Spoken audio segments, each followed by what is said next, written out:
اعوذ باللہ من الشیطان الرجیم بسم اللہ الرحمن الرحیم۔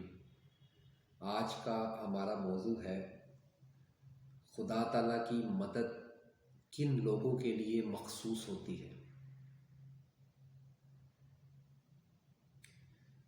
اس کارخانہ دنیا میں وسائل کی تلاش میں بھٹکتا انسان اس بات کو فراموش کر چکا ہے کہ وسائل کسی بھی کام کے لیے وسیلہ تو ہو سکتے ہیں مگر کارساز نہیں۔ کارساز حقیقی فقط وہ ذات ہے جو وسائل کی اسباب کی عدم موجودگی میں بھی اپنے بندے کی حاجت روائی پر قدرت رکھتی ہے۔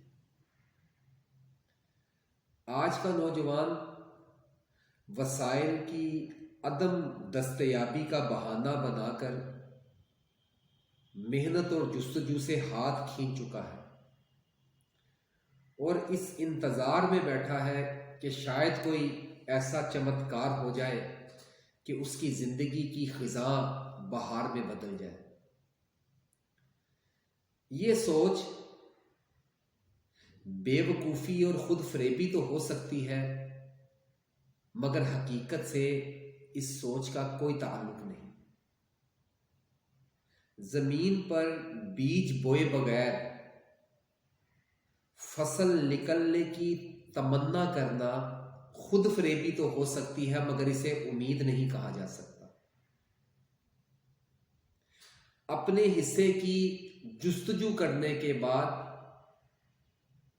نتیجے کا انتظار کرنا امید کہلاتا ہے۔ آپ نے کسان کی زندگی کا مشاہدہ کیا ہوگا، اسے زندگی میں مختلف موسموں سے دوچار ہونا پڑتا ہے۔ سردی اور گرمی کے کئی ادوار اس پر گزرتے ہیں۔ کبھی سردی کی ہولناکی اس کے عزم کا امتحان لینے آ جاتی ہے اور کبھی اسے گرم لو برداشت کرنا پڑتی ہے۔ کبھی برق و بارش کے مختلف مناظر اسے دیکھنے پڑتے ہیں۔ اس کی زندگی میں کئی ایسے مواقع آتے ہیں جب دل و دماغ پر خوفناک کیفیتیں طاری ہو جاتی ہیں۔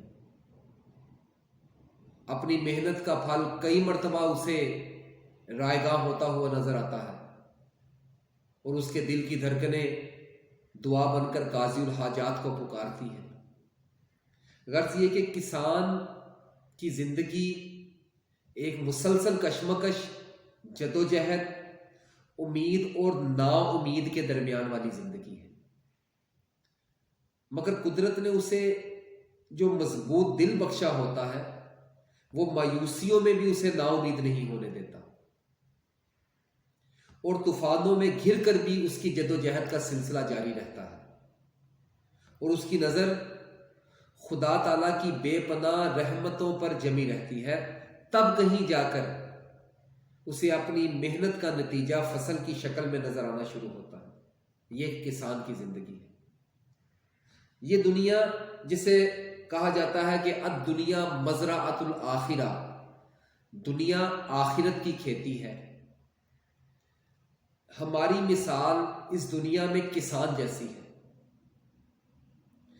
اس کھیتی میں صبح و شام کام کرنے والے ہم انسانوں کو بھی مختلف حالات پیش آتے ہیں، جہاں اکثر جذبات سرد ہو کر رہ جاتے ہیں، سروں پر نا امیدیوں کے سائے منڈلانے لگتے ہیں، چاروں طرف کڑکتی بجلیاں زندگی کے سکون کو جلا کر راکھ کر دینے کے لیے کوندتی ہوئی دکھائی دیتی ہیں۔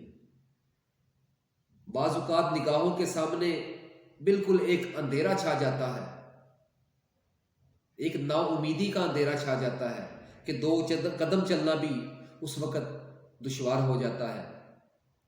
بعض اوقات غموں کے ایسے طوفان سر اٹھاتے ہیں کہ نجات کی کوئی صورت ہی دکھائی نہیں دیتی۔ ان حالات میں جس انسان کی نظر اس قادر و قیوم ذات پر رہے جو نیست کو ہست اور ہست کو نیست کر دینے کی قدرت رکھتا ہے، تو اس انسان کے سر سے مصائب کے بادل چھٹ جاتے ہیں اور تاریکیاں نور میں تبدیل ہو جاتی ہیں۔ اب کسان حالات کی ناسازگاری سے دل برداشتہ ہو کر بیٹھ جائے اور اپنی جستجو اور جدوجہد کا سلسلہ منقطع کر دے تو رحمت باری اس کی معاون و مددگار نہیں ہو سکتی۔ رحمت باری فقط اسی انسان کی معاون و مددگار بنتی ہے جو طوفانوں میں بھی اسے پکارتا ہے اور حالات کی ناسازگاری میں بھی اس کی نگاہ اللہ کے لطف و کرم پر ہوتی ہے۔ کافر ہے نا، کافر، اس کی نظر نہایت محدود ہوتی ہے کیونکہ اس کا مکمل انحصار جو ہے وہ وسائل پر ہوتا ہے، مگر وسائل کے پس پردہ جو قوت کار فرما ہوتی ہے، کافر کو اس قوت کی اہمیت کا اندازہ نہیں ہوتا۔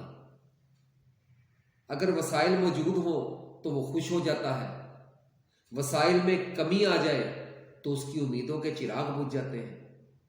مگر مومن کی یہ شان نہیں۔ مومن وسائل کی موجودگی میں بھی کارساز حقیقی کو پکارتا ہے اور وسائل کے ختم ہو جانے کے بعد بھی مومن کی نظر خدا کی قدرت کاملہ پر رہتی ہے۔ کافر کی نظر میں وسائل کارساز ہیں، جبکہ مومن کی نگاہ میں وسائل فقط ایک وسیلہ کی حیثیت رکھتے ہیں، اور وسیلہ نہ ہونے کے باوجود بھی وہ خدا ہی کو کارساز سمجھتا ہے۔ غرض یہ کہ مومن وسائل کی موجودگی میں بھی خدا کی ذات سے بے نیاز نہیں ہوتا، اور وسائل ختم ہونے کے باوجود بھی مومن کی نظر خدا کے لطف و کرم پر جمی رہتی ہے۔